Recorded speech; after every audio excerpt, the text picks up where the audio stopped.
It's my great pleasure and privilege to welcome all of you to the special event celebrating the 10th anniversary of the University of Chicago Center in Delhi. We are honored to have India's Chief Economic Advisor, Dr. Anant Nageshwaran, and Shri Manoj Ahuja, Chief Secretary to Government of Odisha, grace this occasion today. As the Executive Director of the Center, I'm deeply grateful to have the opportunity to reflect on our past accomplishments, engage with future academic collaborations, and celebrate the profound relationships we have built over the years. Today, the Center is not just a physical space. In the past 10 years, the space has become a vibrant nexus where scholars from across India, South Asia, and the globe converge to explore pressing global challenges and forge impactful solutions. I'm grateful to all of you for making this possible. We have a very interesting day ahead, and as you, I am eager to get this day started. So without spending any more time, I would request Professor Kai Lee, Senior Advisor to the Provost of Global Initiatives, Interim Dean, Physical Sciences Division, David Lee Schilling-Law, Distinguished Service Professor in the Department of Chemistry, the James Franck Institute, the Institute of Biophysical Dynamics, and the College and University of Chicago to give her introductory remarks and welcome our guests.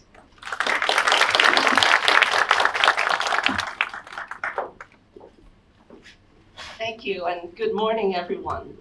I'm delighted to be here at the University of Chicago Center in Delhi at this very important occasion where we celebrate its 10th anniversary, and to be doing that together with you all. Today's gathering reflects our shared commitment to the vibrant relationship between the University of Chicago and our partners in India, and presents an opportunity for us to look forward to further collaborations in the future. In celebration of this significant milestone, we will hear from leaders in the Indian government on the role of academia in terms of partnering with government and industry to bring ideas to impact.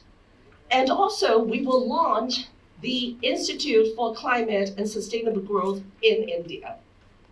Now, before we dive into today's program, I would just like to take this opportunity to reflect on what we have accomplished together and the vision that continues to drive our engagement in India. The relationship between the University of Chicago and its extended community of partners in India is rooted in a history of mutual trust, the quest for knowledge, and meaningful collaborations in order to bring forth excellent ideas to impact society. Our engagement actually dates back as far as 1913, when Nobel laureate Rabindranath Tagore visited our campus in Hyde Park. Over the years, our faculty as well as our alumni has continued this rich tradition of exchange and contributed to numerous achievements. For instance, in 1936, Dr. Clifford Mansart, a University of Chicago alumnus, actually founded what is now the Tata Institute of Social Sciences, India's first institution, which is now for the study on the social work as well as social sciences. On campus at Chicago, the creation of the Department of South Asian Languages and Civilization in 1965 established the University of Chicago as a widely respected hub for both modern as well as classical languages of India. In 1983, we saw a picture hanging out there of the center. Astrophysicist Subramanian Shankar, a longtime UChicago faculty member, was awarded the Nobel Prize in Physics for his groundbreaking work on black holes, and I'm very privileged to be in the same division as this giant in the field.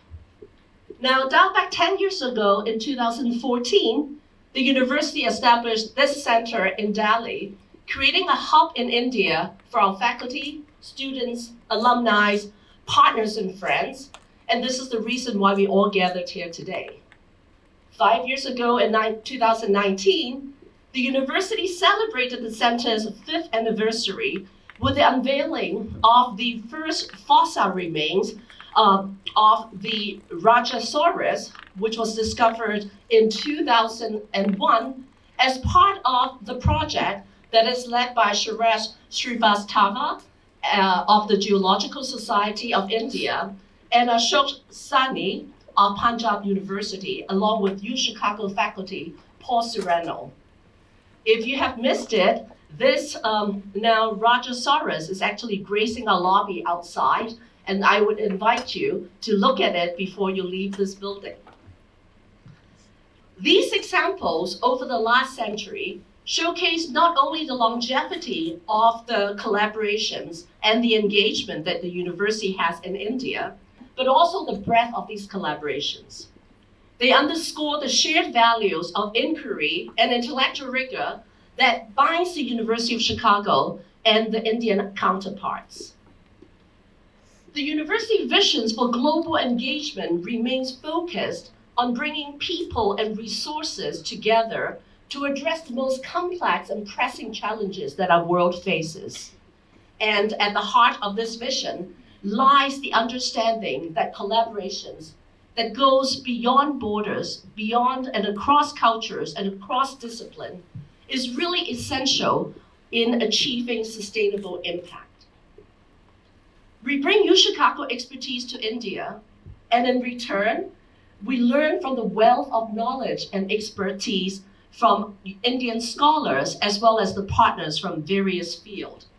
And it is this reciprocal model that ensures deep and meaningful impact.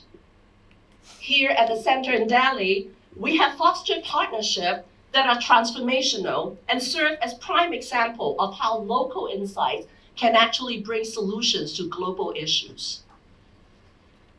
As we look to the future, I would just like to highlight some of the more recent investment that the University of Chicago has put in to forge new discoveries and tackle some of the most urgent challenges that faces our time. Each of these initiatives present opportunities for engagement with Indian-based partners.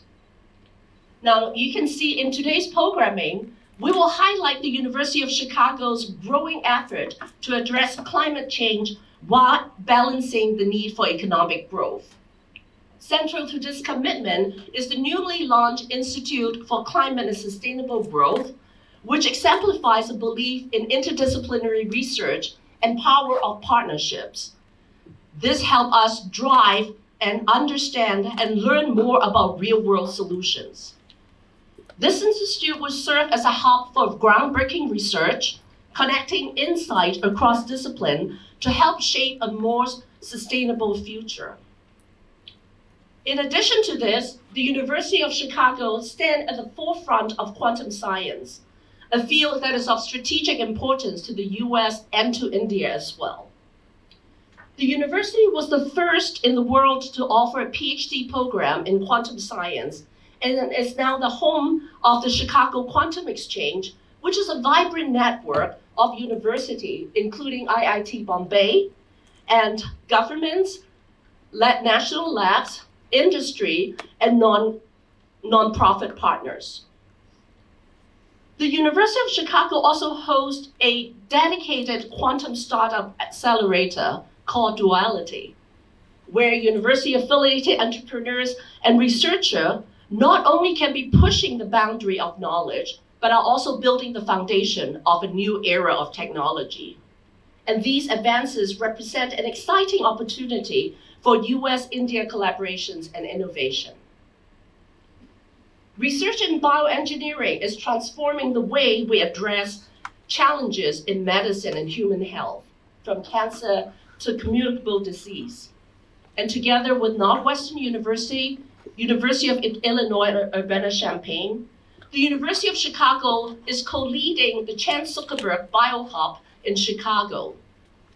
This groundbreaking initiative uses engineering-based approach to study human tissues at the molecular level, helping doctors better understand inflammations and the immune response. And this work does not only benefit the Chicagoland, but also contribute to the advancement of healthcare globally. The University of Chicago has continued to be at the forefront in numerous fields in the humanities and the arts. And as we look to the future, we're continuing upon the tradition of investing in digital humanities. The university's digital South Asia Library provides digital materials for reference and research on South Asia to scholars, public officials, and business leaders, among others. Furthermore, the Forum for Digital Culture is an interdisciplinary center that aims to advance computational research, creation, and critique in the arts and the humanities. And as an institution, we know that technology is changing the world, and we are working to incorporate it into both our curriculum and research so that we may continue to tackle the biggest problems that face our society today. Now, looking at the core values of the university, free expression has been an enduring value of the University of Chicago since its inception. To continuous support of the principle as well as the practice of free expression, we recently launched the University of Chicago Forum for Free Inquiry and Expression.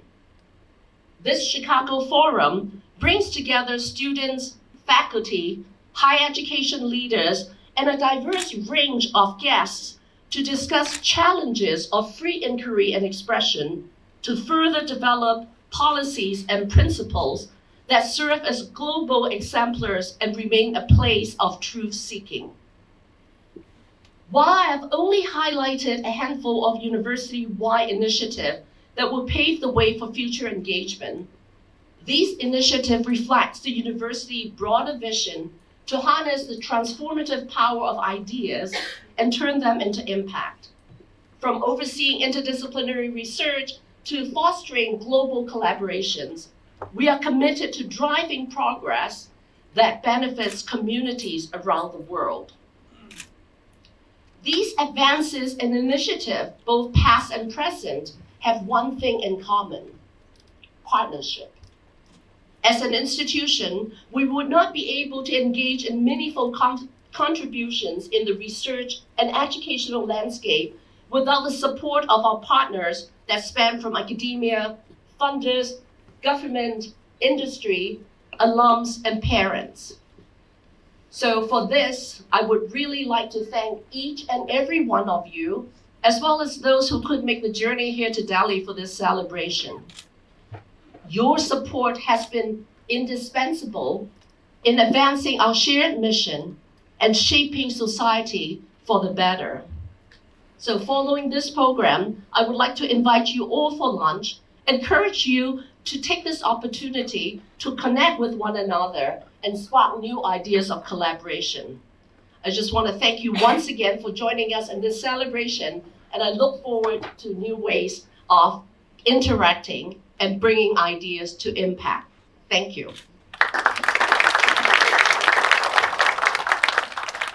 Now, before I leave the podium, I'm honored to welcome our next distinguished speaker. Some of you may have noticed that I'm not Senator Heidi Heitkamp, who unfortunately have travel issues and could not be here today.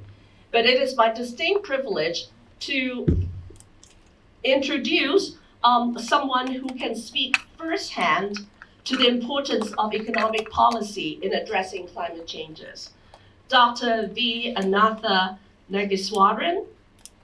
Dr. Nageswaran is the Chief Economic Advisor to the Government of India, where he is responsible for advising the Prime Minister and the Government of Economic Policy.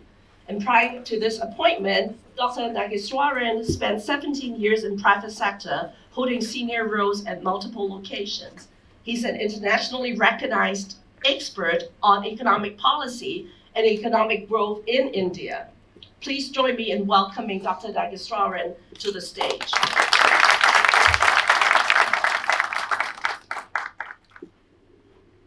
I just want to thank you for spending the time with us. And this is just a small token for you. It is a book, The Narrow Posture, and co-written by James Robinson, the Nobel laureate in economics. Thank you. Thank you. Everybody, and faculty of the University of Chicago. management and officials of the Center for the University of Chicago in Delhi, students, ladies and gentlemen. 10 years is indeed an important milestone, and my heartiest congratulations to the University of Chicago Center in Delhi for completing that milestone. I also congratulate the faculty and the alumni of the university who took this initiative to set up a center here. In fact, a physical structure does stand as a testimony to the importance of the physical connect in a world where we think technology is the answer to every solution. The kind of interaction that this would have facilitated, I dare say, wouldn't have been possible if it was only if we only connected through technological media. Professor Kali's speech also told us, gave us a good idea of the kind of engagements that are happening between the university and India, both at the union government level and at the state government level. In the brief couple of minutes I had with Mr. Manoj Ahuja, he was telling me about the University of Chicago and Odisha government's initiatives, joint initiatives, which is very heartening to note that the university has made the effort to connect with the state in the eastern part of India. Normally, many of these collaborations happen with states or private institutions in the south and in the west. So I'm very happy about this initiative as well. And also about the plans to take up climate change and sustainable growth. The biggest question that countries of the global south, of which India is a very important part, that the countries in this part of the world face is that, is it climate change subject to the priority of economic growth, or is it economic growth subject to the priority of dealing with emissions mitigation? And I think we believe that for us, as far as developing countries are concerned, it is about tackling climate change subject to the priority of economic growth. And if there is one university in the United States that can understand this better than any other university, it has to be the University of Chicago. Than any other institution, some of whom will probably be pursuing this as a religious mission rather than as a practical economic mission. Whereas I can trust the University of Chicago to pursue this from a pragmatic plane. So I therefore commend these various initiatives that are being outlined. And in the limited time I have, and I tender my advance apologies if I overshoot the time a little bit, I'll try to share my thoughts on where the Indian economy is at the moment.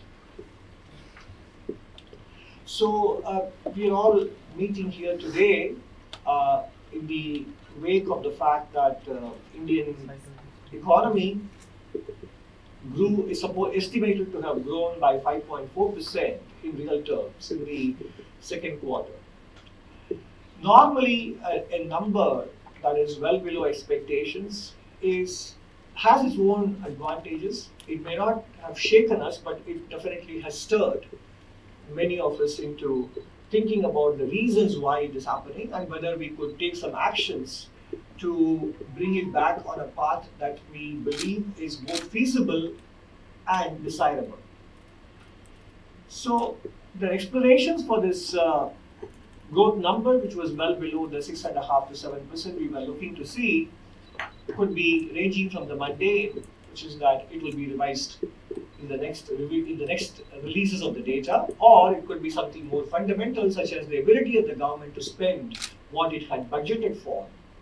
Or it could be the case that the private sector in India, which has generated record profits for itself in the last 4 years post-COVID, is it hiring and compensating workers well enough, given the endogeneity of household demand and private sector growth?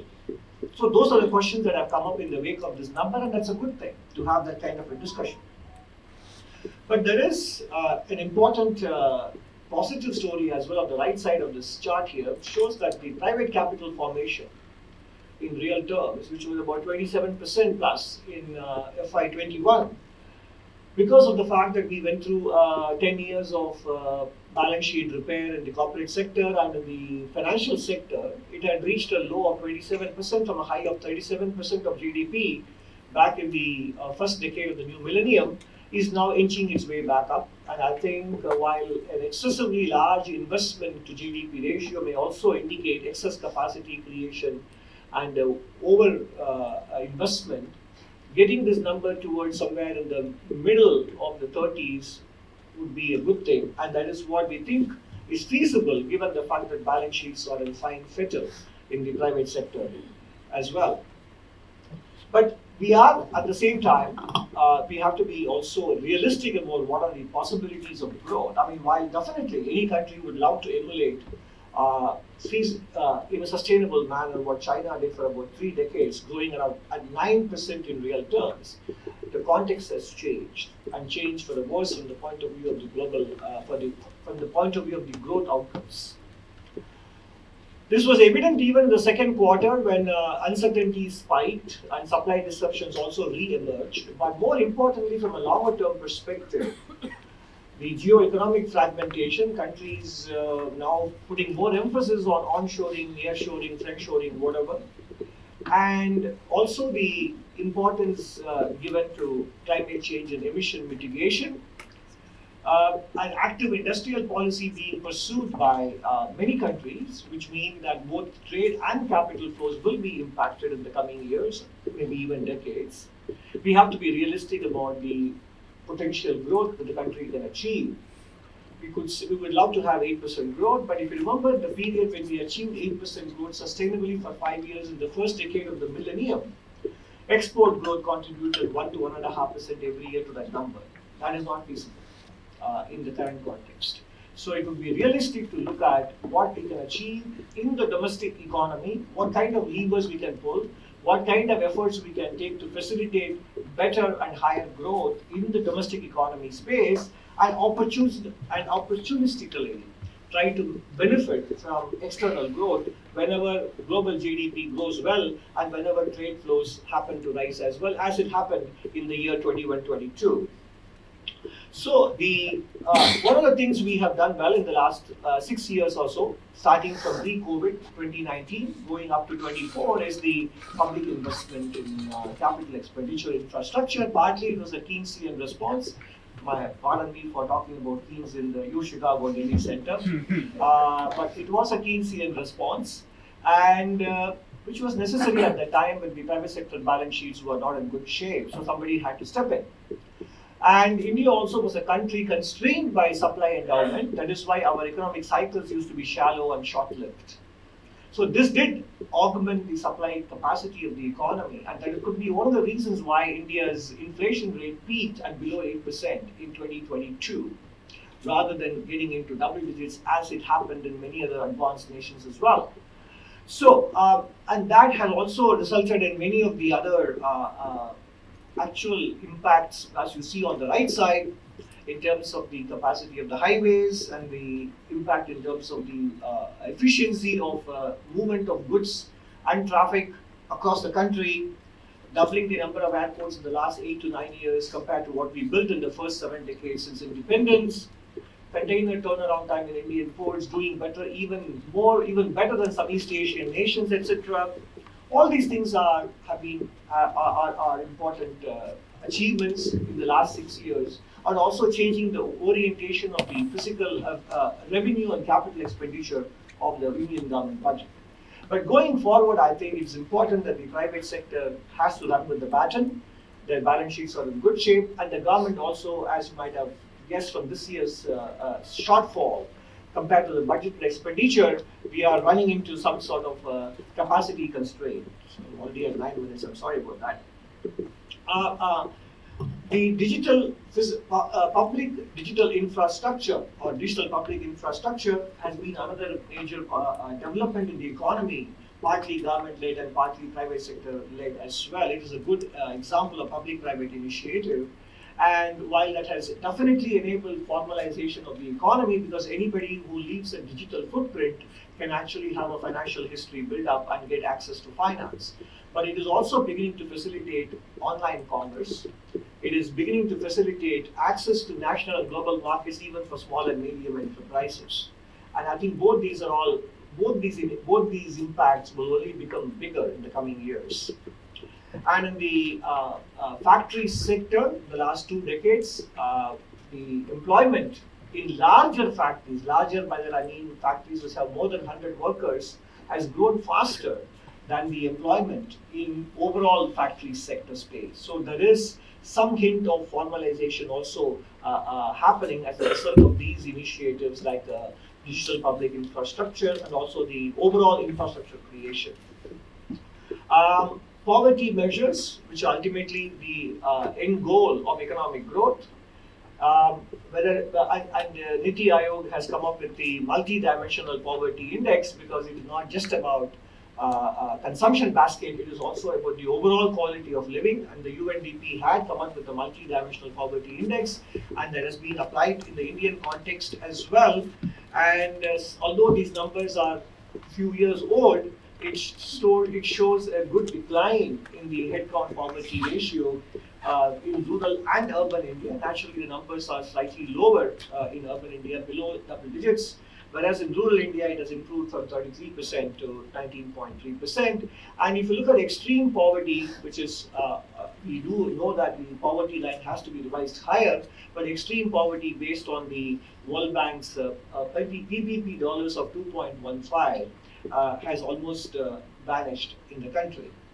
These are all the strategy which we laid out in the economic survey published in July for economic growth. And I think to generate employment, to address the skill gap challenge, we do need to unlock the potential of the micro, small, medium enterprises, which means we can't consign them to remaining small. And I think what we have done, even though we were all well intended over the last 7 to 8 decades since independence, our attempts have actually made them remain small rather than incentivize them to grow. And by giving concessions to these enterprises, if they were small, we actually have subjected them to the tyranny of thresholds. And thresholds, rather than motivating them to grow big, they actually try to stay below the threshold to enjoy the concessions and fiscal incentives given. So thresholds are therefore have to be, rather than in absolute terms, have to move in tandem with the economy so that the bar keeps getting raised. So the answers to some of these things that we have put up here are actually down to the plumbing of the economy in terms of the regulatory architecture.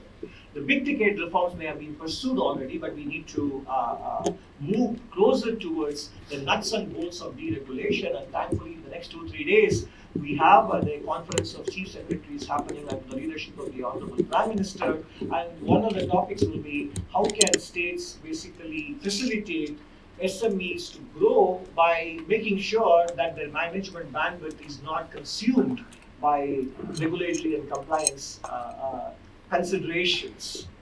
I think the most important challenge, of course, is the unknown challenge of artificial intelligence, where I think in combination with things that are happening in the other parts of the technology space, like for example, energy transition from internal combustion engine vehicles to electric vehicles, which will render quite a lot of people who are trained in mechanical engineering, automobile space, will now have to be looking for chemical engineering talent, because battery vehicles are basically chemical engineering or mechanical engineering.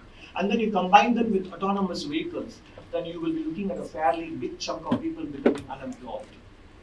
And it's easy to say that universal basic income is the answer, but a job brings you self-esteem and dignity as well. And budgets are stretched, both in developed and developing countries, partly due to COVID and partly due to historical fiscal lack of prudence in many countries in the world. Even post-COVID, just as countries taking the wrong lesson from post-financial crisis when they thought they tightened fiscal policy too early, they have now been running fiscal policy too loose, even 3-4 years after COVID has ended. So those are all the considerations that will also limit the ability of the governments to compensate and direct the social implications and the impact that might arise from artificial intelligence. Apart from the fact that even as developed world talks about emission mitigation, the data centers that are coming up are placing enormous demands on grid stability, on sources of energy there. So in other words, I think the policy space in the world, whether it is on climate change or artificial intelligence, can do better by looking at the trade-offs, because public policy is all about trade-offs, and that is where I think University of Chicago can definitely help in making policymakers recognize that public policy is not a free lunch. On climate change, there are other considerations apart from trade-offs on the economic side. The dependence on China will be pervasive, whether it is in critical minerals or rare earths or processing. And as you might have noticed in the last 1 month or so since the US election results came out, China has been already tightening restrictions on exports of critical minerals and rare earths, whether they are available for defense purposes or for energy transition purposes, etc. And I think we may not be de-risking our energy sources when we move from fossil fuels to renewable energy in this country. We may actually end up re-risking them because of the dependence on China as a source of supply. And what is happening in Europe, because if there is one continent that is looking a little bit lost today, both politically and economically, is Europe. For various reasons. And if you look at the energy cost spike in the last 4 years, pre-COVID and post-COVID, many of the countries that have seen a huge spike in energy cost are located in Europe. And part of the reason is the inability to understand the trade-offs in the so-called renewable energy transition, which has both grid stability issues and also capital intensity, and also the intermittency issue, which means you have to have backups, etc. So competitiveness is becoming a challenge, and without economic growth, it is very hard to get public ownership of these goals. It cannot be therefore pursued only by experts and elites sitting in national capitals. The public has to own them, and if they are going to have their energy costs rise, then I think it will actually undermine the energy transition goals themselves. And in the Indian context, we should remember that 50% of the revenues of railways come from hauling coal, and state and the union government collect collectively 7.5 trillion rupees from taxes levied on petrol and diesel sales. So if we do not manage the pace of transition to non-fossil fuels, not only will we lose this energy, but these revenues, we will also end up having to subsidize in a country where land availability is one of the lowest in G20. So again, for students of public policy, these are all important considerations. No wonder public policy is a wicked problem. The China challenge is, of course, we wrote about it in the economic survey in July. Many countries now are struggling to find the right way to reduce their dependence on a single country for critical minerals, manufacturing, exports, etc. And India is one of the 3 countries in the world which have a very large trade deficit with China, the other 2 being US and the UK. And but bulk of our imports from China come from capital goods. So the question is, how do we find the right balance between import of goods and import of capital from China? It's not that China is ready to jump into the plane next day and then come to India and invest, but we have to try as well. And that's the right balance. And that is a challenge not only faced by India, but many countries. Nonetheless, in the case of India, there is an additional complication of the security dimension as well. Of course, we know that in the United States, we have a new government coming into office in about a month's time from now. And there are lots of loose talk in the media about tariffs which could affect the India-US bilateral trade relations, given the fact that India has a $50 billion trade surplus, 40 plus on the goods side and 7 plus on the services side. But I think, and there's also a talk that India will benefit from whatever actions that the incoming US administration might take with respect to China. But I think these are all superficial. We need to be very clear. If India could benefit from the actions taken against China, it should have benefited already, given that the world is already pursuing China plus one. But the goods that India exports and China exports are not exactly substitutable. They are not complementary goods, and therefore we have to be realistic about how much we can benefit and how much we need to prepare ourselves better for dealing with whatever might come. But one area where Indian economy will benefit from what's happening or likely to happen in the US administration is, I think energy costs will remain more affordable under the new administration than it might have been the case with somewhat single-minded pursuit of energy transition and diversification. There are possibilities for collaborative research, given that China has a much bigger lead in terms of the proportion of publications in the top 10% in AI research. So India and the United States can actually combine in many of the research areas as well. Those are potential collaboration areas. And the US Census Bureau recognizes a list of advanced technology products, and India has exported about 10.7 billion of them as of September 24 and imported US 5.3 billion. So there again too, there are opportunities for unlocking growth and joining forces to combat key risks in terms of critical minerals development. As you can see, global reserves of rare earth elements, China vastly outpaces other countries, but if other countries combine together, then they can, so collaborative approach is needed, which is obviously easier said than done in the kind of the world that we operate today. And supply chain resilience, the survey by the Observer Research Foundation draws on a survey of 200 US and domestic and foreign companies in India, and they feel that GVC integration, global value chain integration, is very important, and India will have a role to play. But while all that is said, I think I just want to, we have gathered here to celebrate the 10th anniversary, an important milestone, and I want to leave you with the view that the glass is half full and not half empty. And India's nominal GDP growth in the last 30 years has gone from 6,000 Indian rupees to 2.12 lakhs or 212,000 rupees. A 35x increase, 35 times increase in the last 34 years. But if you look at it in dollar terms too, it's quite impressive, from $348 to $2,500. I can imagine some of you thinking that, wait a minute, China was $348 as well, or thereabouts, at the same time, and now it's close to about $12,000 to $13,000 per capita. But just one small caveat there, which is that per dollar of debt, India has generated more GDP than China has been able to do. So, and that augurs well for future growth potential in India. Once again, I congratulate the University of Chicago and the visionaries who set up the center, and I have no doubt in my mind that many more distinguished achievements and distinctions and collaboration are on the anvil in the next 10 years or even next half a century or so. I wish you all the very best. Thank you.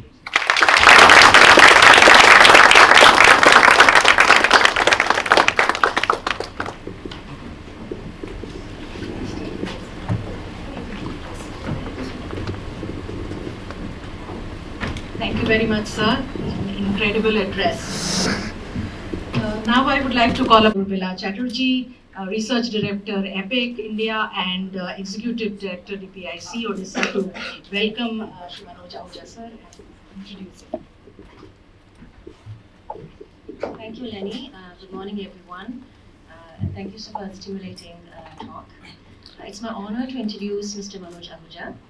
Mr. Ahuja is an illustrious member of the 1990 Indian Administrative Service batch from the Odisha cadre, whose distinguished career is marked by pivotal roles in the state and central administration and an enduring commitment to elevating governance to the highest levels. Mr. Ahuja has an engineering degree from the Thapar Institute of Engineering and Technology, Patiala, MBA from Punjab University, and an MPA in International Development from Harvard University.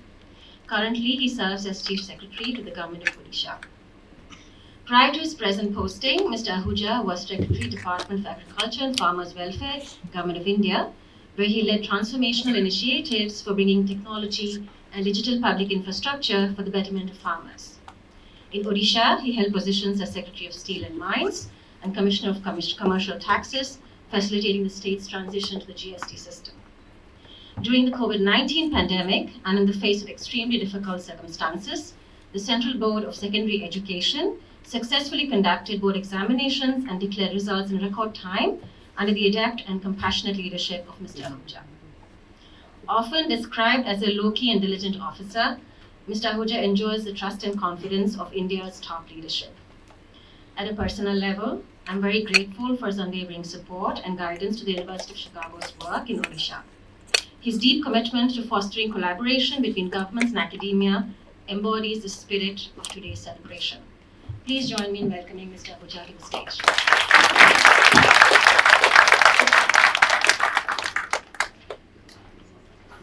Koken, education. Good morning, friends, and it's an honor to be here when you are celebrating the 10 years of setting up of Chicago School Center at Delhi. We at Odisha work, we have an institution set up, the DPIC at Odisha, which has been working very closely with the government, and we are benefiting from it. So I want to congratulate the university and everybody associated with it for coming and setting up a center in India and then working with the states. And in my talk, I'll just try and put forth the ideas which are there in my mind, probably make you understand how a bureaucrat thinks at a certain level. And you feel free later to give me feedback as if there are certain areas where we should be thinking about. But my main focus would be again the theme which you put in front, ideas to impact. I feel that as the Chief Economic Advisor pointed out, you see we are at a stage where we've done a lot as a country and as states. But these 2 decades could be very, very, let's say, transformative for the country. We've seen examples of nations across the world who've changed themselves in 20 to 25 years. And that's what it takes, 2.5 decades at the most, where you can change from where we are now. I think we pointed out in your presentation, per capita incomes from $2,500 and it's going to increase to 15, 16 times in 2047. That's a substantial jump, and which means we grow, even though we are the fastest growing economy in the world, we grow at still higher rates. And you spoke about the engagement with Chicago University or the relationship we've had with India. We also had, I think, initially, and it's very important when we became independent and we were deciding on our economic strategy, we did have Mr. Milton Friedman as an advisor to the finance ministry. And thanks to the internet, one can find out his typewritten, notes on the net. And then he was there, and then we had Mr. Mahalanobis, who was chairman of the Planning Commission. Very different views about how countries should grow. And I think ideas at that level play a very transformative role again. And I think, so the ideas you're bringing and then getting them to the impact is, how do we actually do it? And I'll give you an example.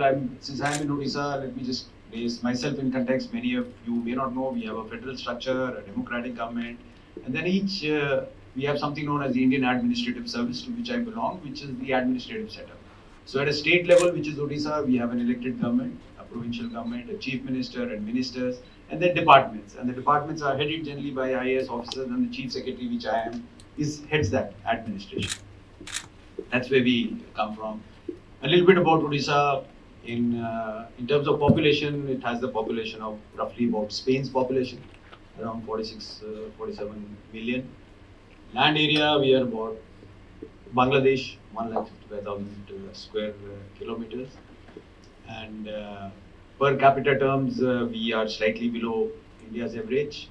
And the last 2 decades in Odisha have been good in the sense that it's developed at a much more rapid pace. And now, like, it used to be one of the laggard states amongst India's 30 states, but now it's come quite near to the average. So we have the foundation or the base where we can actually dream big, think big, and actually do the things which we are dreaming and thinking about. That's the most important part. The idea is to impact part. The economy broadly, we have not had, and India too is highly, about 50, for the state, it's about 60% of the population is still dependent on agriculture, where the per capita income is very low, and if you think about the future, it's not going to give the kind of returns we are looking for, which means a change to manufacturing, change to services, creating jobs, creating employment, which means encouraging or creating a conducive environment for growth. And that's the challenge before us. We can, as we go ahead on this, we've had within the framework which is there for a Viksit Bharat or a developed India by 2047, each state has also formulated its strategy aligning to that vision. And this remains the challenge. Just to give you, my position which I am in.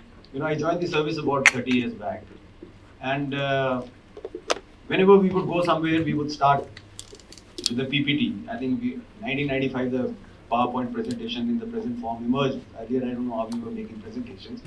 The first thing we would start with, Odisha has great potential. And then we'll give the spiel. 480 kilometers of coastline, we've got the largest amount of minerals in the state, this, that, etc., and all the advantages we would give.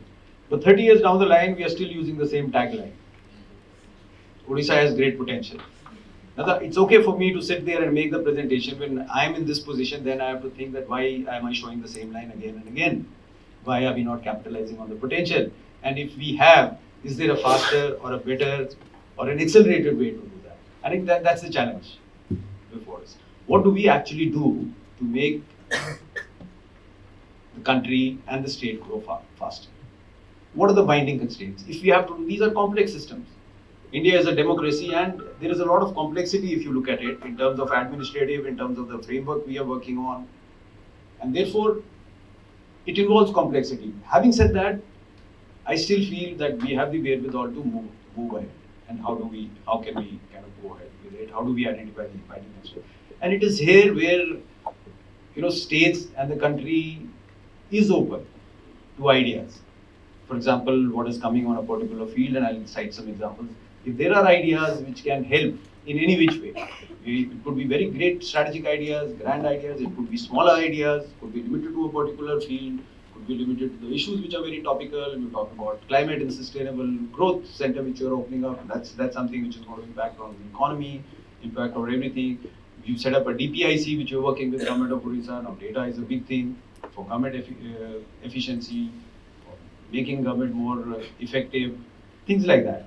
Energy, that's a big issue. So I think it could be in a field, it could be particular, it could be strategic, it could be in terms of policy, but any idea which has the potential to improve, I think on both sides, people who are generating the idea, what you would need to do to make them more effective on your part would be to understand how do we understand these ideas and how can we put it on the field much faster. The government has certain ways of functioning, certain structural constraints, if I may put it, but it'll help a little bit if you also structure the way you work, make it more conditioned to the way the government works. For example, I'll give you a small example. While it's very important for academic research that you do a full-fledged this thing, sometimes it takes time. For us, the way we work is, we don't have the luxury of time or the luxury of complete information, but you have to take decisions. So can we have, along with that, also have a sandbox kind of an environment where quick returns come in, you keep on tweaking while the detailed academic research also goes on. That could be one way. But the broad point I'm making is just understanding how the government works, structuring the way we present our ideas and our institution so that it can fit into the government system much better. And believe me, once the people in the government understands the benefits and the utilization and the use of these things, then the work is done. Then they themselves would like to, pick them up. And obviously for the government, it's very important for us also to understand the benefits of these ideas and how do we make structures and engagements. DPIC is one example. How do we make these structures and engagements so that we can work faster? Being in the government, there is a certain legacy system we have, certain systems we have, and the good thing in this country is, there's a lot of electoral dividends for good governance and good returns, which has happened. Which means there's a pressure on elected governments to perform, to give results, which is a very, very, very positive thing. Our Prime Minister also has been mentioning, I think, one or two phrases he uses, and that's to make it very easier to understand. A sentence which is called maximum governance, minimum government. Now the government, that means is the footprint of the government too large? And one or two examples of what has happened after that is this, let's say, ease of doing business, or what we call regulatory cholesterol. Are we regulating too much? Are we getting into areas where it's not required? One could be an extreme view, let's say a Thatcherite or a Reaganist, where somebody says, I'm from the government and I'm here to help you. Somebody says, that's the most scary thing I have heard. That's one extreme view. The second is, a lot of people have coming across to this view, there's obviously the public goods and the law and order and taxation and all functions, but then also government can facilitate market failures and other things, but there is a role, some also say an active role in industrial policy, but there's a role. I think the primary role for the governments, for us, let's say in Odisha, we are growing at 7.5%, but we have the potential to grow at 10%. How do we make it happen? And that will come only when there's growth, when there's employment, when there's jobs, which means we kind of empower mass entrepreneurship, let people who can contribute, who can set up investment, who can make productive investments, create jobs, let them work, let them do well. And I think that particular thing would want us to go ahead a little bit further. And within that, that is one big thing about government reforms we are talking about, since government does play a very big role here. Second thing he talks about is, I think, again, simple statements, but when you unpack them, they mean a lot. It says reform, transform and perform. Now again, if you break it up, what does reform mean? It means that there is a little bit of understanding that the structures we have or the way we are doing governance, it needs change. And when you say transform, it means a more revolutionary, means maybe a more abrupt change and bigger change are required. This is the Prime Minister of the country speaking. And then he says this perform. Perform means there has to be a lot of result orientation. So the political buy-in is there. The necessity is felt that the governance which we have has to kind of deliver, become result oriented, bring about strategic changes and deliver. And in this process, when you talk about effective state capacity, Karthik Muralidharan has come out with a huge tome and points out certain things. So these are all aspects, good aspects which he's pointed out. One about personnel, how far is the top leadership which is taking strategic directions on fields, how far are they from the knowledge frontier, things like that. What's the general state of manpower in the government? What can be done to improve and what can we do to improve that? Talking about financial, though we have quantitative aspects in finances, what about quality of expenditure? What about the marginal return? Should we put that money in education, health, or what? How do we make space for the private sector? How do you do procurement for outcomes rather than L1? So there's a lot of procedural constraints which hamper the efficacy of government. And third, which he talks about a lot, is about using data for effective governance, which again we are not using, and therefore DPIEC has a lot of potential, and we will push it definitely forward. So I think from ideas to impact, and the part then when we are talking about building state capacity for effective governance will play a huge role, and that's where we are looking forward. And we're working with DPIEC, but I think these issues are common to us also: the climate and the growth center, energy issues, renewable energy. We are happy to have from Tata and Mr. Sinha. And in fact, we are very proud to have them in Odisha, and the fact that in terms of our electricity sector, we would be one of the states which is making profits, overall from transmission, generation to distribution. And it's a very fine example where everything was controlled by the government upfront. And it was a monolith kind of a structure where we unbundled generation and then transmission and distribution, bought in the private sector, and we've seen the effectiveness and the results it has given us. We are also as a state focusing on building up a interface with citizens, policies, schemes, and that's also an area where we would invite further collaboration when we can work. For example, we spend a lot of money delivering programs and schemes for citizens, and our feedback mechanisms or our monitoring mechanisms or the evolution of these programs, if they're not working, is very, let me say, is going on at a very, very slow rate.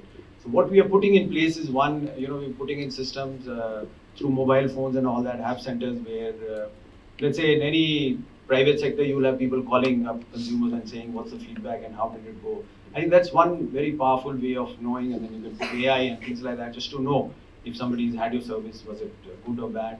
Second is, again, from the power sector and all, examples of putting in modern technology to monitor guaranteed service level agreements. Let's say power. the fact that we put smart meters now almost across the state tells us whether power is flowing to the last mile or not, to the last consumer or not. It's a online kind of availability of information for the state, for anybody, giving you information whether you are delivering those services. Similarly, about water. Very recently, Mr. Professor Kremer was there, and he pointed out, just the fact that the huge investment we are making in drinking water in piped water schemes in rural areas. While in the big projects it has systems, but for our smaller projects, village-based projects for drinking water, we don't have systems for ensuring good quality measure, good quality water, or measurement systems. So that was another idea which we picked up, that we would, we should be able to know through sensors whether water is flowing through the pipelines and the quality of water. So I'm talking these kind of systems, technology systems would be very, very powerful. Third is, we put in programs and schemes. Sometimes they do not give the desired results, but we don't get the information on time.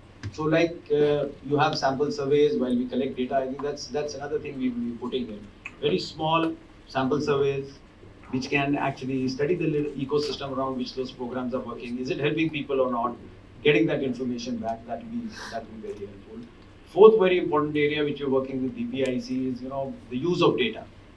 Ensuring standardized data, credibility of that data, and then, doing a little bit of things like analytics and data visualization and embedding it in the government. A lot of information can be derived out of it. We're not using that data which is available from it, and I think that's another open field. And the other one is, deep research.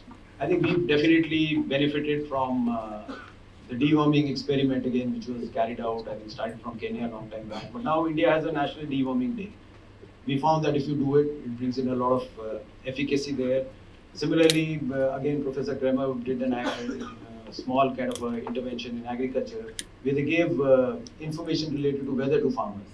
Just very basic information, when is it going to rain, and whether the forecast for this monsoon is going to be good or very poor. And that information was enough at a granular level to ensure that the farmers, took their decisions according to that. Either they invested more or they kept back on their investment, but it was profitable for them. So these are ideas which are, very, very powerful, and in terms of scale, when we make interventions, it's very helpful. Similarly, about the drinking water thing, I think the facts which came up was that it could reduce infant mortality. It could save lives of 1.3 lakh, 130,000 children every year in Odisha. So these are very, very powerful areas. And right now the government doesn't have systems to actually study or go deep into these issues and all. And that's where it will fit in.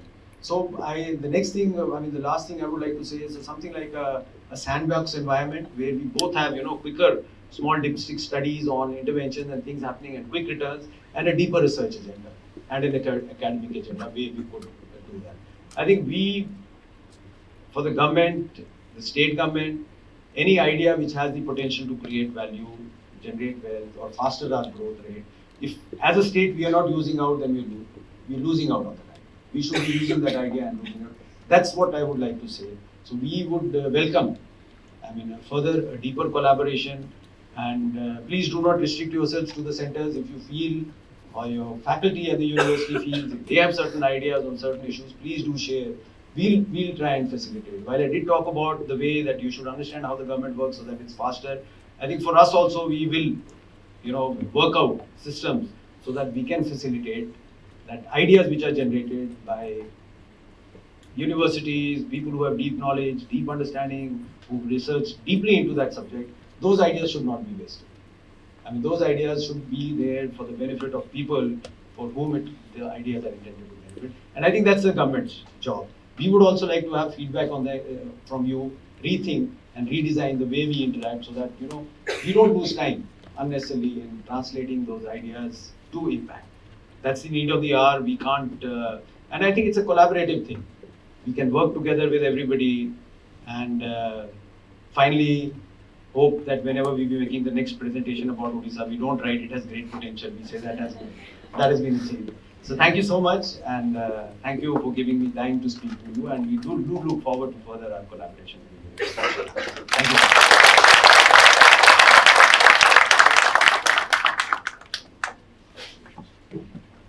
Thank you so much, sir.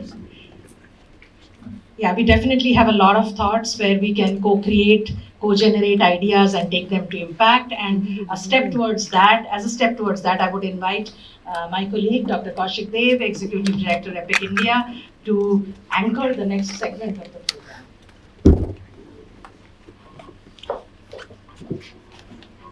Thanks, Lenny. A fearless leader at the University of Chicago Trust who kind of gets us to do what we do. Let me quickly start by inviting my good friend and colleague, Dr. Balaji Srinivasan, to take his seat at the dais.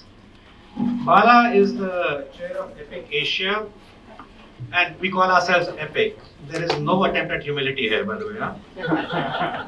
He is the principal strategic advisor to the newly launched Institute for Climate and Sustainable Growth at the University of Chicago. Previously, he was the deputy provost, the executive director of science and innovation and strategy, and the chief international officer at the university. Joining him is Professor Michael Greenstone. Michael, if I can invite you on the dais. Michael is the Milton Friedman Distinguished Service Professor in Economics at the University of Chicago. He is the faculty director at EPIC, and is also the founding director of the newly launched Institute for Climate and Sustainable Growth. During President Obama's tenure, he was the chief economist for the President's Council of Economic Advisors, where very importantly, he co-led the work around the US government's social cost of carbon. And finally, and most importantly, Dr. Praveer Sinha, if you could join us at the dais, he is possibly one of the most distinguished professionals in the power sector in the country today. He's had a career spanning nearly 4 decades, worked across the entire value chain, right from greenfield and brownfield thermal power plants to now successfully turning around power sector operations. You heard Manojji talk about the work that they are doing jointly in Odisha. Under his leadership, Tata Power is transforming from being a traditional electricity utility to being truly at the forefront of the energy transition that's happening in India across the entire spectrum, right from distribution sector reforms to renewable energy generation and everything else that kind of comes in between.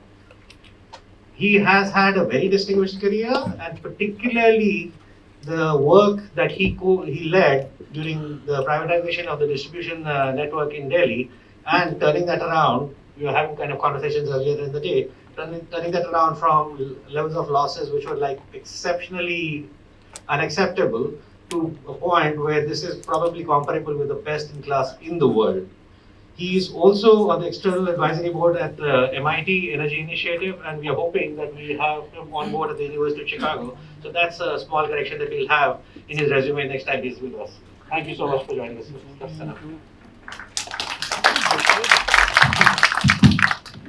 All right, thank you, Kaushik. So I'll ask him one. He has no idea what it is. Why you should carry all the way back to US. Yeah, these are got pressing arguments as to why they should win the hamper. But their point of view doesn't count because I will give the hamper out based on some arbitrary judgment that I will not share. That's the coffee with current style. So let me just start with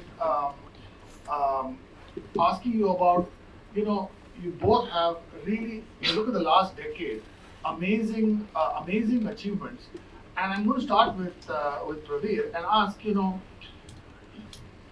if you asked 15 years ago, could this be done? Could you privatize power distribution in Delhi? And more than Delhi, could you go to a rural place like Orissa and privatize power distribution? The answer would have been completely no. So you did that. Just think back a little bit for the last 15 years. What are 3 big targets you set yourself in doing this difficult task? And tell us a little bit about how difficult it was to achieve that. So first of all, thank you for having me for today, and heartiest congratulations to the University of Chicago on the 10th anniversary. I'm looking forward for many more celebrations. Thank you. I think it is a very difficult task because as Mr.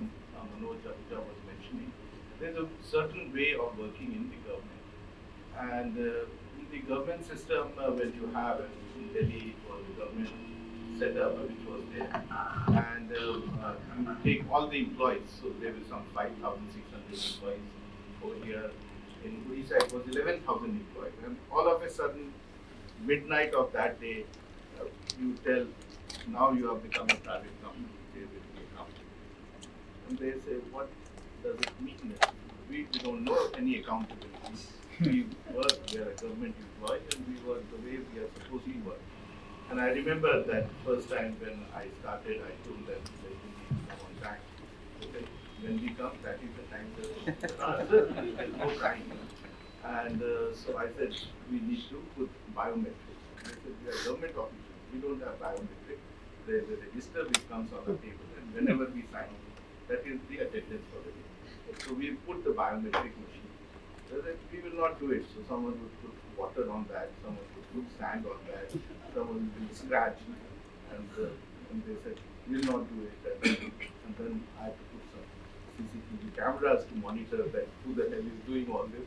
So it's a very different mindset that you bring.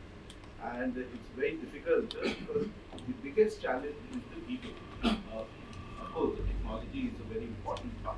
But people, how do you change their mindset? Because I may get the best of the technologies, but the people are not interested who will operate those systems. So it's very, very difficult to first of all convince. The second is the use of technology. Nothing like that is used. Most of the places it is done manually, and there is no record whether it is consumer related or it is in terms of network. There is no design. In fact, I always tell people that many of the discounts that we go, and when I see the network and the way that they operate, my belief in God increases because it's only God running that system, because it's really terrible.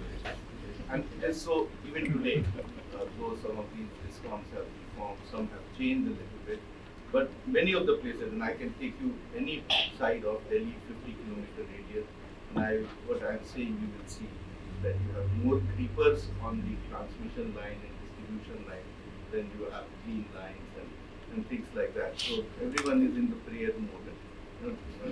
So I think we need to bring that change. And so first is people change mindset, because you take them on as-is, where-is basis. You cannot change their service condition, you cannot stack them, nothing like that. How do you get them to get more accountable? How do you make them to work? For them, there's a subtle difference between work and job. So they have a job, they don't have work. So you tell them that you need to work. Well, I have a job, why I have to work? Work is not part of the job. So that's the subtle difference that in Hindi they call it naukri or kaam. So naukri hai, kaam nahi. Kaam to koi aapko karna hai, main to karta hu. So that is the difference. And then the technology, and so it's a great learning for all of us. But what I want to tell you is that people learn. I remember first time we did SCADA and the distribution automation. Then you had everyone doing physical management of the grades. And here you bring it centralized. 500 people all of a sudden have no job. And any other place they would have thrown them out.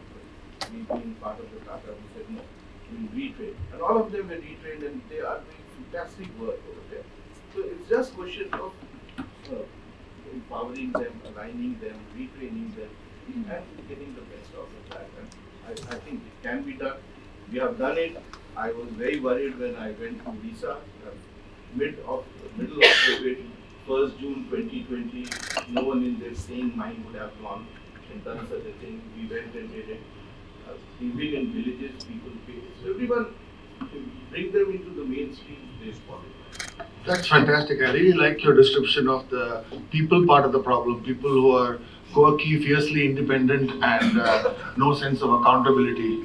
Some of the characteristics you share with University of Chicago faculty maybe also have the same independence.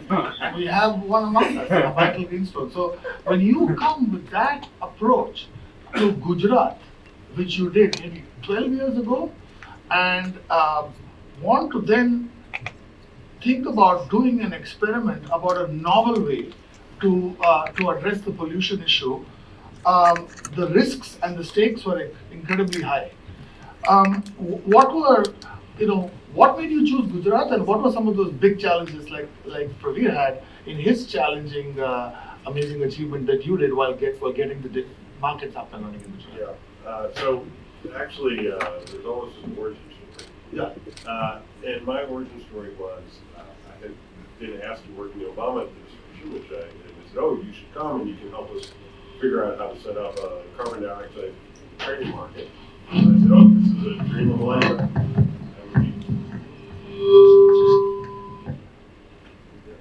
I'd be thrilled to do that." And so I came and worked very, very diligently, and the political people always said, "You're doing great, we just want you to stay in that little room, there's no windows, don't talk to anybody, just keep working hard. But don't worry, we're going to bring your ideas out in public one day." And that went on for a long while, and sharpen the pencil and make the plan even more perfect. And then eventually, the Senate decided never to vote on a cap and trade program, and I said, I have to find something better to do with my time. I went back to, at that time, I was teaching at MIT, and the first thing I did is, there's got to be pollution markets in the world. The U.S. seemed like a basket case. We're not going to be able to do that. And so I came to India to research some research that I had set aside when I was in the government. And one thing led to another, and basically I was introduced to Tamil Nadu, Maharashtra, and Gujarat, and went and visited each of those places and said, threw myself at them and said, "Please take me. I have this wonderful idea you've never heard of. It'll be great. We'll have a wonderful time together." And in Tamil Nadu and Maharashtra, they said, "Oh, great. Go back to your hotel and just sit there and wait. We'll be in touch." And then in Gujarat, it was terrific. They saw right away what we wanted to do. Actually, interestingly, at the time, the chief minister was Modi, the prime minister, and was a real visionary head of the Gujarat Pollution Control Board, Shaw, and out of that developed a long friendship with him, and kind of a long journey that ultimately led to, I just found out I'd forgotten, 5 years in a row of trading in this pilot market that we set up, at the year anniversary of trading in Ahmedabad, and so I guess it was kind of born out of this neurotic nature of the U.S. government. Awesome. So now, getting back to this format of article, let me ask you very pointedly, we started to looking back in the last 10 years, if I ask you, what was one thing that you do differently to make it much faster or much better, your life much better in achieving the same goals? Could you think of something? Well, I think the most important thing is the conviction that you need to have, and the missionary zeal.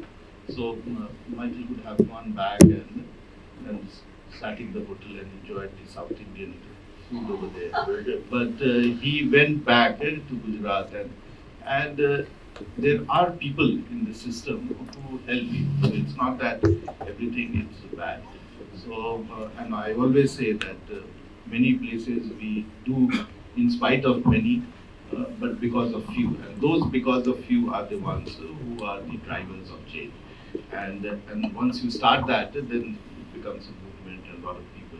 So if you keep on trying and possibly go with much better data, and the data that they understand, information that they understand, there is a much higher probability. And we have succeeded in a lot of things, and the very reason what Michael did in Gujarat and we have done, and so many others, whether it is in water issue or sanitation in few of the cities, these have been done. The challenge is how do we take them from one place to another? How do we scale them up? How do we make it simple for others? And I just want to give you one more example that many years back we got into the universal access of energy and microgrids. And globally everyone talks of how challenging it is to bring universal access and energy poverty in sub-Saharan Africa. And we kept on trying that how do we make it financially viable on a standalone basis. And we've been able to now virtually crack that. It took us 6 years, it's not a short period, but I think eventually we will have a solution which will be good anywhere else in the world. So scalability will be very, very important in any solution, anything that is. That's terrific. And maybe Michael, maybe I ask you, and we've been asked to speak closer to the mic, so there's audio problem. But maybe I ask you, looking back at your journey, what is maybe you can tell us an anecdote about one of the most difficult situations or perhaps people that you faced, and how you handled it. So I think actually this is probably the most difficult person was myself. Which I was being polite. Yeah. And I think one thing that you find when you have people interacting from different worlds is you're used to hearing things and seeing things in a very particular way, and everything gets interpreted in that way. And so I kind of arrived, okay, I know what pollution markets do kind of in an EU or US context. Surely it must be that everyone will be excited about that.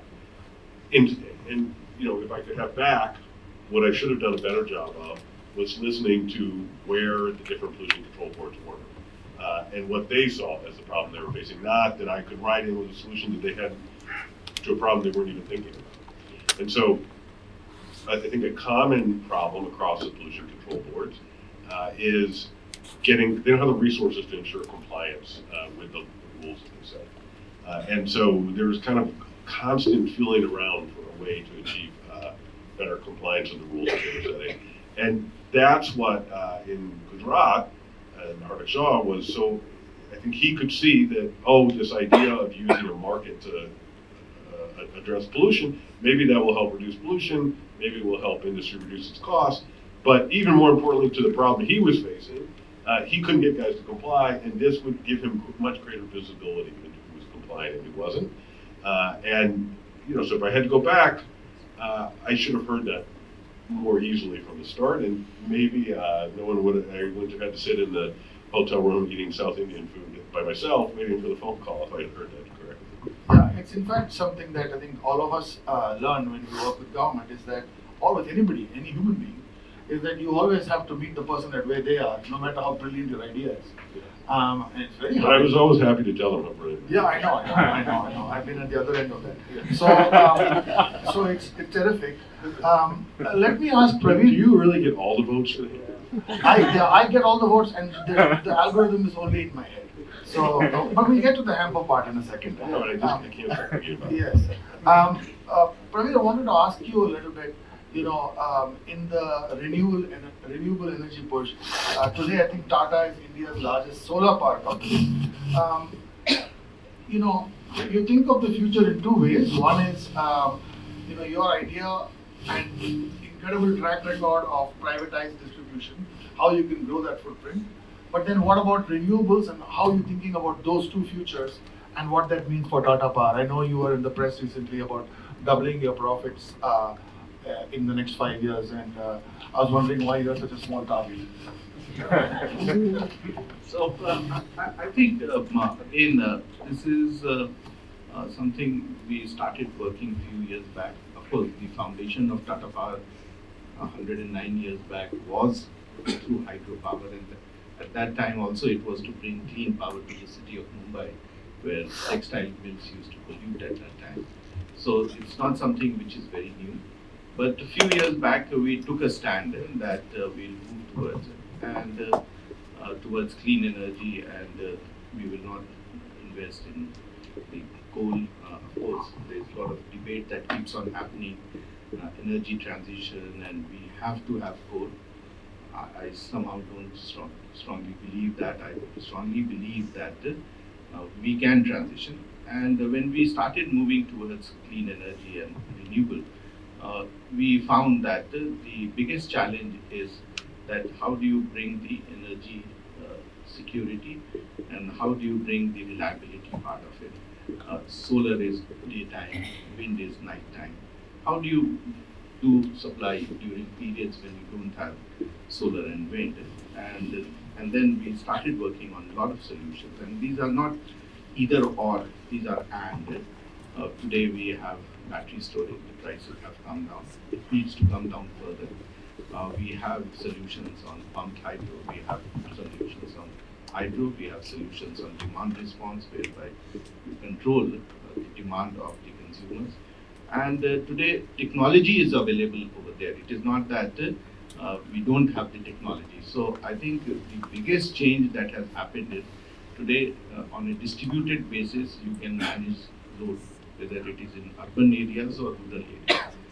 We ourselves have been giving solutions that 70% of your time you will get renewable power. And when I say 17%, that means in 24 hours, each block of 15 minutes you will get it. And that you will get it for 365 days. You plan that. Now we have a solution. In the next 4-5 years, I can go up to 90-95%. So each block of 15 minutes I can give you in a day. So 96 blocks in a day I will give you 90-95%.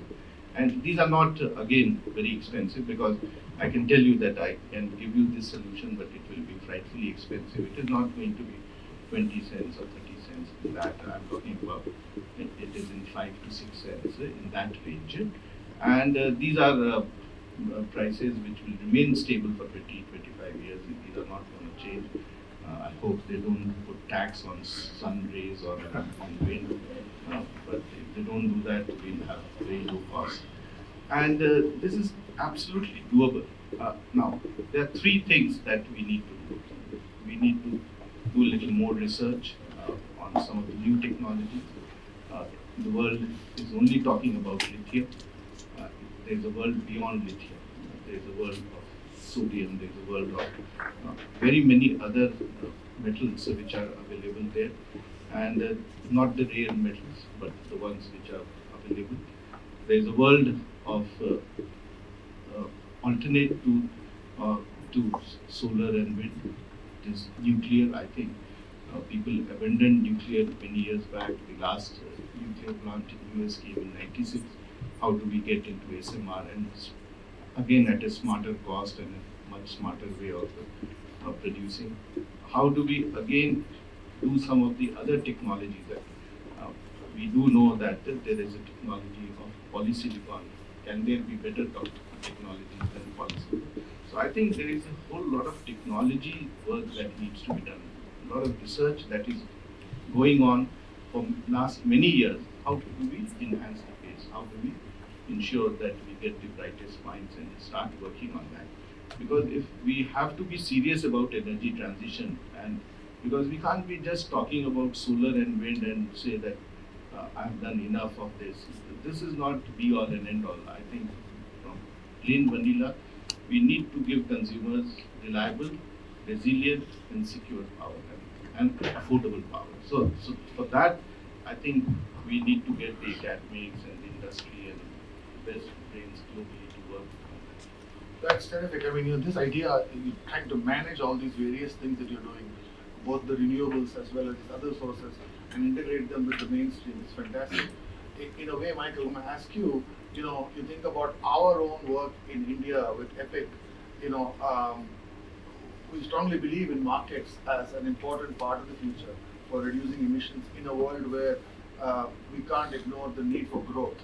But now that we have a reliable blueprint for setting up ETS in India, what do you think are the next steps for us? And in terms of, ETS is one thing, but what about traffic? What about air pollution? And how do you think about all these things? Yeah, so I think what is so powerful with this experiment that we ran in Gujarat, which I was forbidden to have 47 slides on, established really 3 basic things. The first, as I mentioned, I was slow to come to.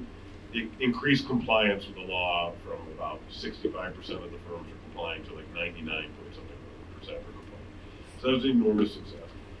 The second is it reduced pollution emissions by about 20 to 30%, and everyone was pleased about that. And then the third is it reduced industry compliance costs, even though they were emitting less. And so it had this terrific win-win feel. What's important about that, I think, is that it is not that people were unaware of the idea of pollution markets or cap and trade in India or in other developing countries. But I think for whatever reason, it had the feel of, well, that's like our rich country thing, and that's something, there was just no proof of concept that it could work in India. And so once you, what I find so powerful is it's not enough to describe the idea, it's to show that it can work on the ground. And so what I'm excited about and we're working together on is having established that, taking this idea and taking it to other places where they will feel comfortable. Oh, that's not something that was just in New York State, that is something that works in a place like mine. And in fact, we're already, the state of Maharashtra has issued a notification that they're going to launch a sulfur dioxide pollution market. And Biden Bala's view is that Gujarat will not be far behind, and then once the two states go, there could kind of be a domino effect. So my view is that where research, I think what is this called, ideas of impact or something, this is like what we're supposed to, this is what I can contribute, this is what an academic can contribute, is to have an idea, try and test it in the real world, and then not stop, but ensure that it gets driven into the local. Got it. And you know, I'm going to wrap it up and kind of decide in my own head. I've already assigned points for both of you, but just see if it changes. I'm going to ask you a couple of rapid fire questions so that you can maybe alter the balance. Let me start with Michael. What's the last time you used AI in any of your research?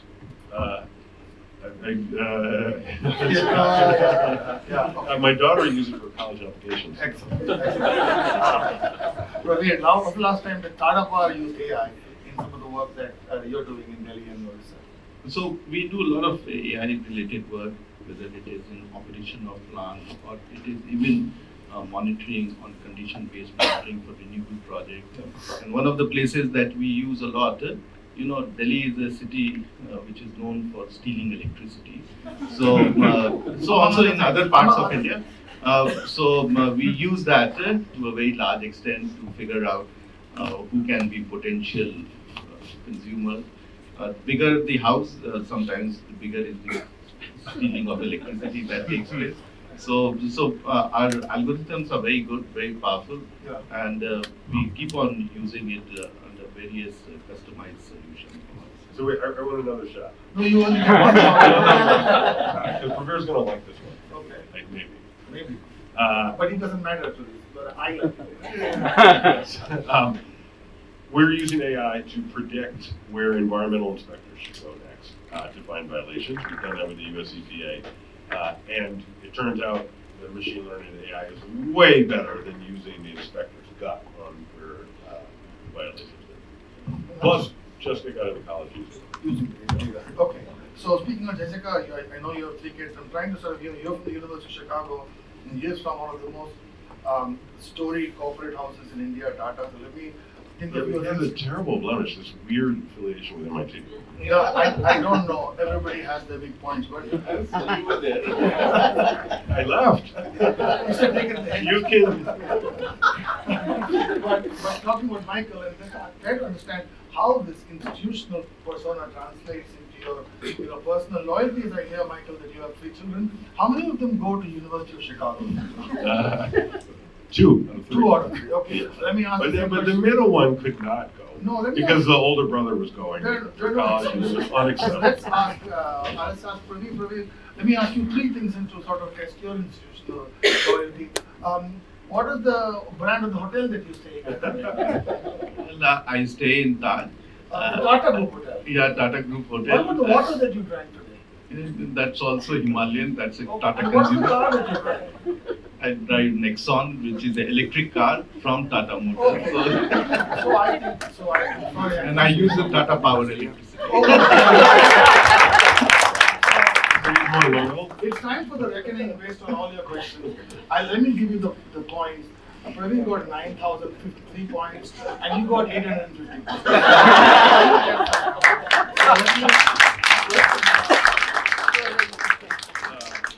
Am I allowed to say we should stop the steal?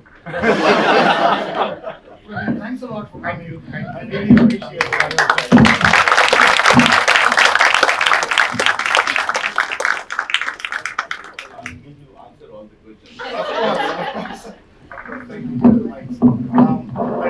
I'd like you all to just give a hand to Praveer.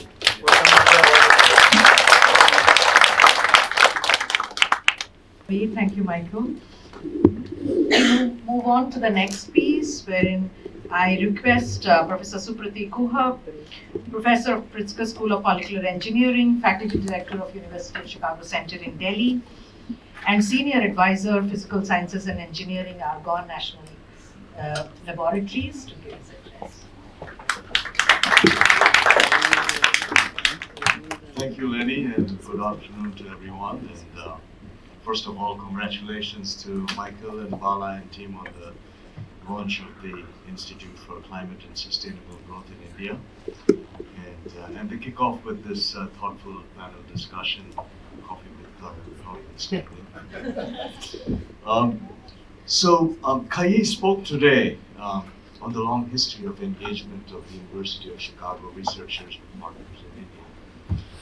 And in these past 10 years, under the leadership of the former faculty directors, Professors Gary Tubb, Mark Hansen, and Dipesh Chakraborty, the center in Delhi has emerged as a hub for intellectual discourse that has been particularly strong in the humanities, social sciences, and public policy areas.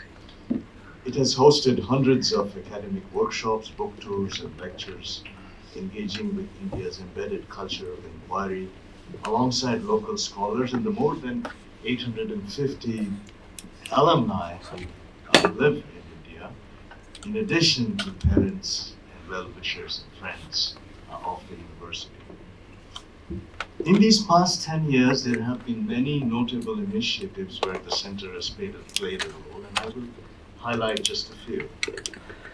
The International Innovation Corps, a joint initiative of the Harris School of Public Policy and the Law School, is a social impact fellowship creating scalable solutions for social societal challenges and nurturing the future leaders of development. IIC's India program places teams of young professionals within the Indian government and leading social enterprises. In its 10th year of operation, IIC has placed over 180 fellows across over 40 projects in 15 states across the country. Launched in 2014, EPIC India has become one of the premier university-led energy environmental institutions in India, where UChicago faculty and their Indian collaborators have impacted partnerships with policymakers. EPIC India is currently working on 18 projects spanning 10 and state governments. The center also supports research initiatives of the Development Innovation Lab led by University of Chicago Professor Michael Kramer, that the Chief Secretary referred to earlier. And it facilitates the DIL team's research projects on inline chlorination and its impact on health, particularly children's health, in partnership with the Jal Jeevan Mission.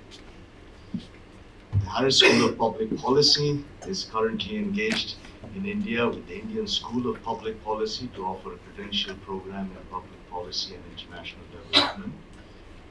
And finally, UChicago's global funding mechanism over these past 10 years has awarded over 160 grants to seed projects that mobilize UChicago faculty across borders to engage in transformative research partnerships with over 100 institutions here in India. So each year there are about 12 to 20 of these projects that are sponsored and seed funded. So where do we go from here? Our goal is to continue to build upon the robust engagement in the social sciences, humanities, and medicine that we already have, and furthermore to then expand our work to include science and technology in a significant manner. This is in fact the right time for the Delhi Center to get engaged in science and tech in a big way. Globally, we are at a critical tipping point along a number of scientific directions. Let me give 4 specific examples. AI, as you know, has attained human-like reasoning abilities in many areas and surpasses human performance levels in certain areas of speech and text processing. Solar photovoltaics has become competitive with grid electricity in many parts of the world. I've seen this in front of my own eyes. My own research used to be in this area. Electric vehicles are within a factor of 2x price parity with the internal combustion engine, and this crossover is expected in a few years. And there has been a 10,000-fold drop in the cost for sequencing the human genome in the past years, with dramatic implications for genomic medicine. These technologies are already dramatically impacting how we live around the world. And this is going to continue in many complex ways. And India, which will turn into the world's fourth largest economy within a couple of years, will play a major role here. This is one reason for the Delhi Center's involvement. There is a second reason. Science has developed over the past 50 years in a highly specialized siloed manner. And that's worked very well for the past 50 years. This is how scientists have been trained to think. But today's technology and its societal and environmental ramifications are highly complex. And rather than this traditional siloed approach, we need to embrace multidisciplinarity, fusing the hard sciences and the social sciences. And there is an increasing realization of this. If you think about this, the Delhi Center is the perfect place to nucleate this type of work, given its strong basis in analysis that impacts and informs policy, and the fact that it is in India. So some of this work is already underway at the center. In 2023, President Biden and Prime Minister Modi announced the US-India Initiative on Critical and Emerging Technology, called ICET, to jointly strengthen innovation ecosystems in quantum, in AI, wireless, semiconductor, and energy technologies. We here at UChicago and the Delhi Center are fully leveraging this momentum. Early this year, UChicago announced a partnership with IIT Bombay in quantum science and technology, as Kali mentioned earlier. IIT Bombay and an Indian quantum startup called QNew Labs joined the Chicago Quantum Exchange that's led by the University of Chicago. A few months back, we kicked this off with a quantum workshop here at the center, organized by IIT Bombay, TIFR, and UChicago, with many companies participating. In the area of battery research, the Pritzker School of Molecular Engineering and TCG CREST, the Kolkata-based research institute, have announced a collaboration for sodium batteries. Additionally, both QNew and TCG CREST are in discussions to open US offices in Hyde Park, Chicago. Just this past year, we've also had a joint workshop on wireless spectrum and telecom policy with IIT Delhi and the Telecom Standards Development Society of India. So going forward, we hope to embrace this vision of multidisciplinarity, fusing science, humanities, and policy research for the Delhi Center in a changing geopolitical world where India has emerged as a critical player. The center will continue to serve as a locus for intellectual exchange and mobility among students and scholars in both directions. As we move forward, we sincerely thank you for your interest, and we seek your continued engagement, and we encourage you to reach out to us to move these initiatives forward. And finally, let me note that none of this would have been possible without the dedication of the center's current director, Leni Chaudhuri, and her team, and also Leni's predecessor, Aditi Modi, and the UChicago team, global team led by Katie Henry. So I'd like to really thank them for this.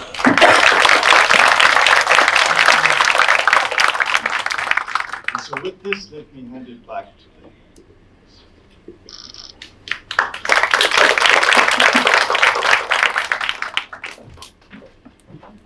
Thank you, Supratik. Well, the center has been making new strides under Supratik's leadership, and to take that baton forward, I wanted to invite Katie Liniak, Associate Vice President, Global Strategies and Initiatives, to give her closing remarks.